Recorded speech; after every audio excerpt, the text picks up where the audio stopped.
C'est avec beaucoup de plaisir, puis un soupçon d'émotion que je reçois celui qui a été mon premier patron avec l'Océanique. Son association avec l'équipe a duré 10 ans et pour toutes sortes de raisons reliées à l'Océanique et également des raisons personnelles, quelqu'un de très important dans ma vie, possiblement plus important qu'il le réalise lui-même. Éric Forêt, bonjour. Hey, bonjour, Michel.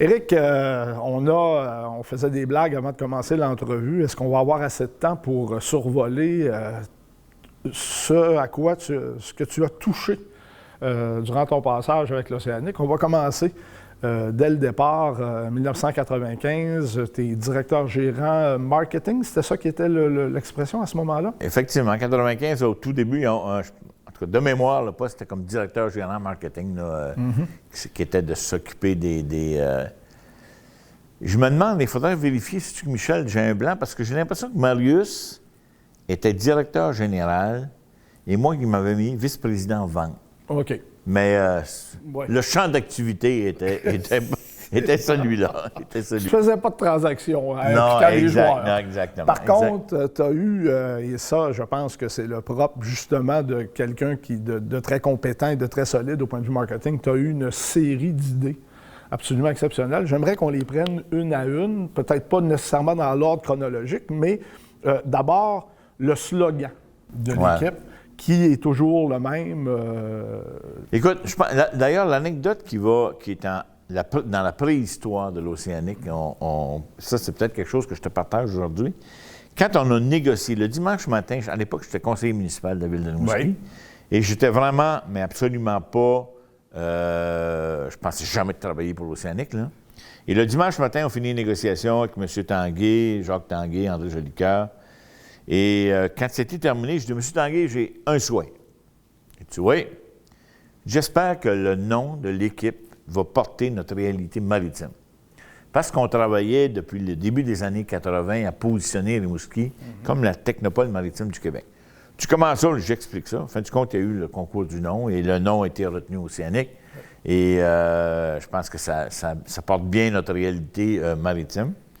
Maintenant, si on revient, effectivement, le slogan, bon, moi, j'ai fait beaucoup de développement régional et pour moi, il était important que l'Océanique, tout le monde savait que l'Océanique était campé à Rimouski, son port d'attache était à Rimouski, mais j'avais vraiment la ferme intention et j'ai vendu l'idée d'attacher à l'Océanique le slogan « l'équipe de toute une région ».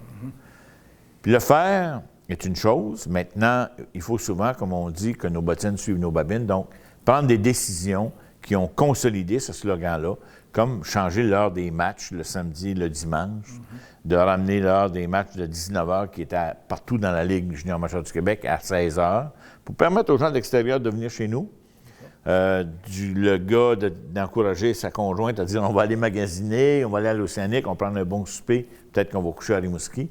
Donc, je pense que les gens de la région ont apprécié ces décisions-là. Le réseau radiophonique a été un instrument exceptionnel que les Tanguay ont amené à l'équipe, mais qui a aussi permis vraiment de consolider cette appartenance. D'ailleurs, tu parles de l'équipe de toute une région pour que les gens de partout se sentent impliqués.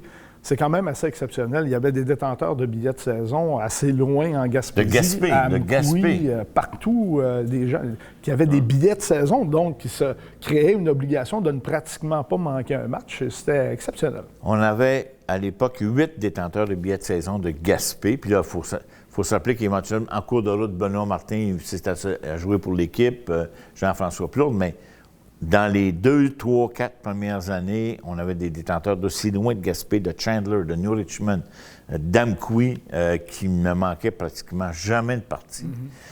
C'était exceptionnel. Écoute, je me souviens avoir vendu des autobus, entre autres à Campbellton, des gens qui venaient assister au match debout. Debout, oui, c'est vrai. Ouais. Ils arrivaient, mais debout, puis il y avait pas mal de plaisir en montant en autobus. C'était un peu plus difficile de se tenir debout tout le match, mais quand même, il n'y avait pas de siège pour assister à la rencontre. Éric, tu as effleuré le sujet tantôt du nom.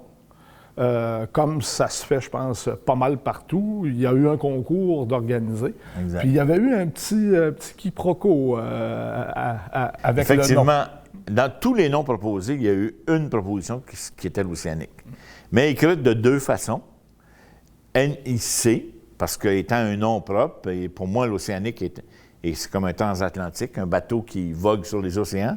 Et une autre proposition est du même jeune, Renaud Bérubé, et du même jeune qui, avec QUE. OK. Donc, on a retenu le nom Océanique, c'était plus court, c'était un nom propre, etc. Mais il y avait eu un petit quiproquo. L'anglais-français également. Oui. Océanique, pour un anglophone. C'était plus... Et là, bien, effectivement, nos deux députés de l'époque, particulièrement Suzanne Tremblay, qui est une grande amatrice de hockey, et Mme Charest, avaient réagi en disant qu'on ne respectait pas la langue française. Mais un nom propre, tu sais, je peux écrire Éric, R-I-C, ou je peux l'écrire R-I-C-K, ou R-I-Q-U-E, mais en termes je pense, de marketing, de facilité en termes de communication, c'est Océanique, NIC qui a été retenu. Mais il faut dire que le concours avait été organisé par, à mon avis, Radio-Canada. Il y avait un journal, je pense que c'était peut-être l'Avantage, et les gens pouvaient déposer leurs propositions. Mais bien sûr, on a eu beaucoup de mariniers, il y a eu épaulards, il y a eu toutes sortes de noms. Mais le comité avait choisi Océanique. Je me rappelle que j'avais participé au concours, moi, et j'avais utilisé Michel Girard, qui était annonceur à Radio-Canada, donc qui n'avait pas le droit de gagner. Okay. Mais il m'avait donné cette idée-là, et c'était les flots. Alors, l'eau, évidemment, les flots, la mer et les flots, c'est une équipe junior. Exact. L'expression typiquement de l'Est du Québec. Typiquement de notre coin, là, tu sais. Les flots jouent bien ce soir. Ça aurait peut-être été plus difficile à Shawinigan, ça se serait fait traiter de flot. Mais non, c'était quand même original comme approche. Éric, une autre bébite que tu as inventée, à qui tu as donné naissance, c'est la fameuse mascotte Lookie, qui est considérée comme étant une des plus belles, des plus sympathiques, des plus attachantes, particulièrement pour les enfants. Comment Lookie a-t-il vu le jour? Bien, en fait, Lookie, à un moment donné, l'équipe, on a décidé de se donner une mascotte. Et on a, entre autres avec le groupe Tanguay, on a interpellé les meilleurs. M. Lanouette, si je me souviens bien, qui avait créé Youpi, qui avait créé des mascottes très connues. Mais l'idée, c'est que pour moi, c'est important qu'on ait une mascotte qui soit attractive pour les enfants. On visait les enfants. Et l'espèce de petite anecdote qui est autour de la mascotte, c'est que pendant la période où on a créé la mascotte, il y avait un phoque qui était pris entre l'île Saint-Barnabé et la terre ferme. TVA faisait des reportages, suivait l'évolution de ce phoque-là. Fait que quand on a lancé la mascotte, je me souviens encore, je vois encore arriver, on avait une camionnette avec... Setup, le Lookie était caché dans un paquet de ballons blancs et bleus, puis il sortait de là. On avait dit qu'on avait adopté le phoque qui était orphelin entre l'île et la terre ferme. Mais c'est une mascotte. Et encore aujourd'hui, je regarde par la suite, on a fait faire des petites mascottes qu'on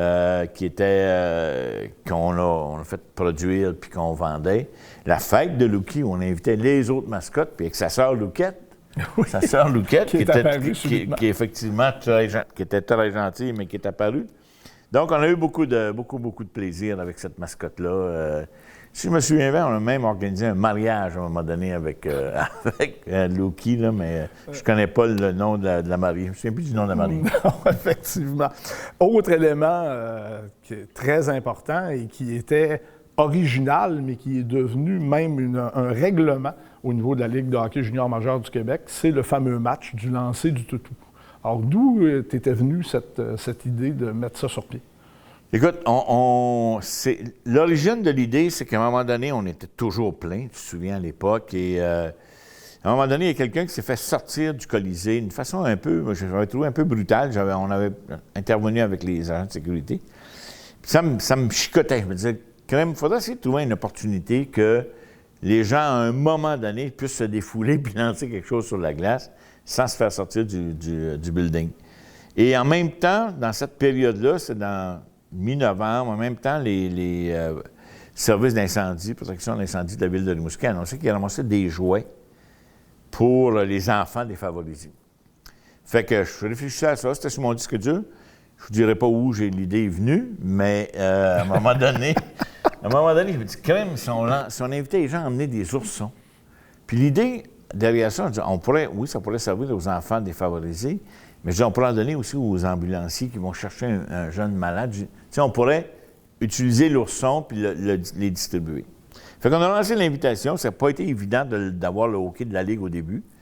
Quand on a eu le hockey de la Ligue, on a lancé l'invitation, puis on l'a fait juste avant Noël, donc pour distribuer, mettre dans les paniers, parce on distribuait des paniers de Noël aussi à l'époque. Oui. Donc, les mettre dans les paniers de Noël. Fait que c'était comme dans fin novembre, début décembre. Mais moi, personnellement, je me disais, regarde, si on a 400-500, ça va être un succès incroyable. Et le match était télévisé. Puis, là, on voyait le monde rentrer avec des oursons. Ça rentrait avec des oursons. On va dire, tabarouette, on va en avoir facilement 400-500. Mais quand le but était compté et que tout le monde, puis il n'y avait pas de filet en arrière des buts, a lancé son ourson sur la glace, la prise de vue était incroyable. Je la vois encore, j'ai des frissons. Et cette prise de vue-là a été reprise à la grandeur du Canada. Et l'initiative, certains m'ont dit « Ah, ça a déjà existé dans l'Ouest. » Peut-être. Moi, je n'avais jamais vu que ça existait dans l'Ouest. Et je n'ai jamais vu rien de tel à la télévision non plus. Puis quand nous, on l'a fait, ça fait, Michel, tu t'en souviendras, ben oui. TSN, RDS, les réseaux partout. C'était devenu vraiment un événement.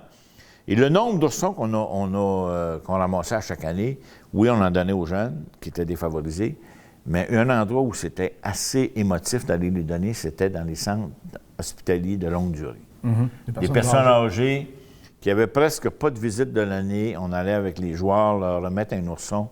C'était comme si on leur donnait un bébé. C'était assez émotif d'aller leur donner ça. On en avait tellement qu'on en donnait au système d'ambulanciers. On en distribué un peu partout dans la région. Mais c'est effectivement, je pense que c'est une promotion qui est encore très courue. Mm-hmm. C'était une idée qui est arrivée comme ça. Tu sais, des fois, on a des idées. J'avais fait ma journée ce fois-là. Oui. Et tu as passé 10 ans, les 10 premières saisons de l'Océanique à ton poste. Donc, tu as vécu également la conquête de la Coupe Memorial. M. Tanguay voulait revenir assez rapidement d'Halifax, ce qui t'a mis à toi et ton équipe beaucoup de pression sur les épaules pour cette fameuse parade. Et finalement, tout s'est bien passé.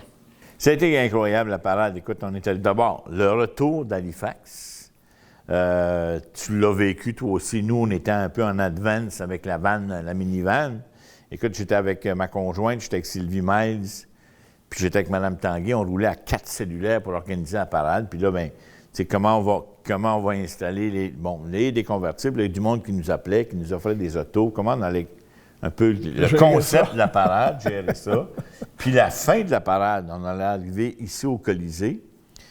Et écoute, tu te souviens, on avait mis le personnel dans un camion avec ce qu'on appelle une remorque qui n'a pas de côté, puis les joueurs dans un autre, puis capitaine, assistant-capitaine, convertible, M. Tanguay, Doris, et tout le monde qui était dans cette organisation-là.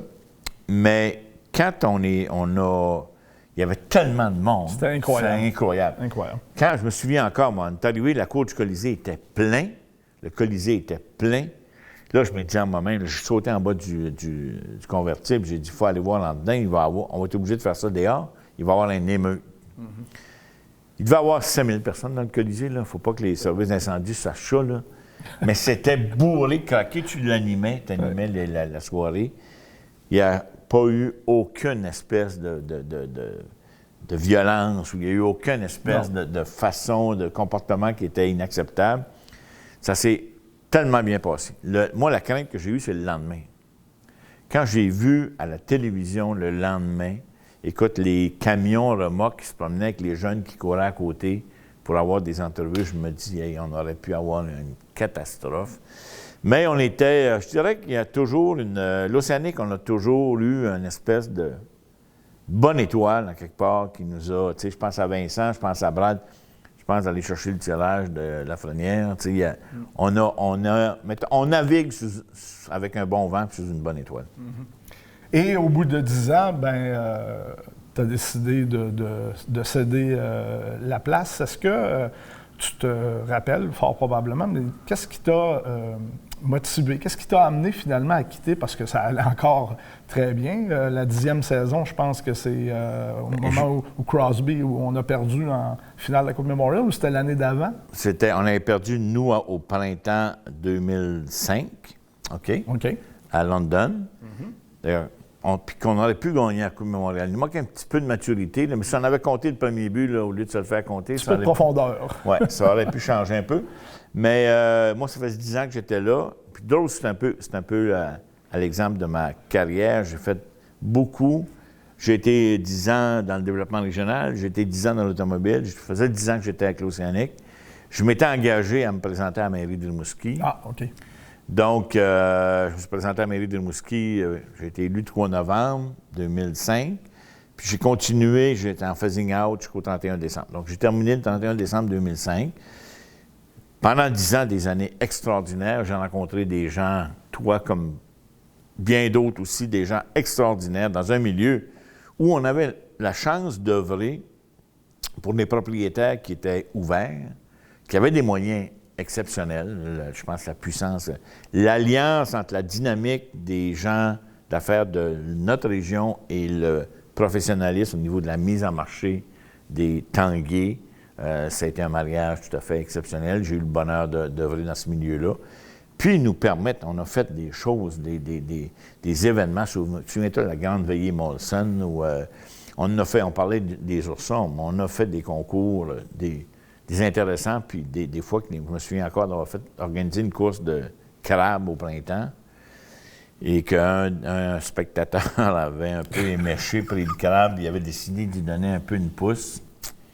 Je trouvais dans le moisson une crabe avec la pelle, là, on n'a pas fait que des bons coups, mais on a eu tellement de plaisir. On a eu tellement de plaisir. Moi, j'ai des souvenirs, évidemment, avec toi, énormément, mais un qui est le plus récurrent, puis que quand je pense à toi, c'est après les matchs, et les matchs où j'étais particulièrement virulent dans ma description, je descendais à ton bureau, dans l'ancien bureau, là, avant que les rénovations soient faites. Dans le corridor?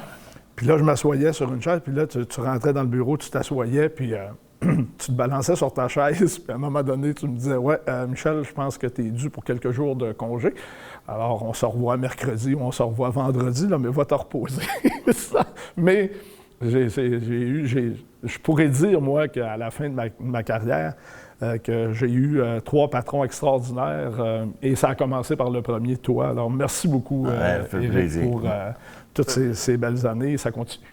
Ben oui, ça continue. Puis moi, je pense que l'Océanique a innové a mis un niveau de professionnalisme dans les juniors majeurs du Québec qui se poursuit. Je me souviens encore le premier match à RDS, souviens-toi, où on avait attaché un ballon avec écrit RDS et Dry dans ça a été des moments tout à fait exceptionnels. Puis je pense que pour moi, c'est dans mon livre de vie, c'est probablement un des chapitres où j'ai le plus de plaisir à travailler, à côtoyer des gens comme toi. Et à chaque année renouvelée, on travaille avec des jeunes aussi qu'on découvre d'année en année. Donc, c'est un monde merveilleux. Merci beaucoup, Éric. Ça fait plaisir. Et au prochain 25e, j'espère.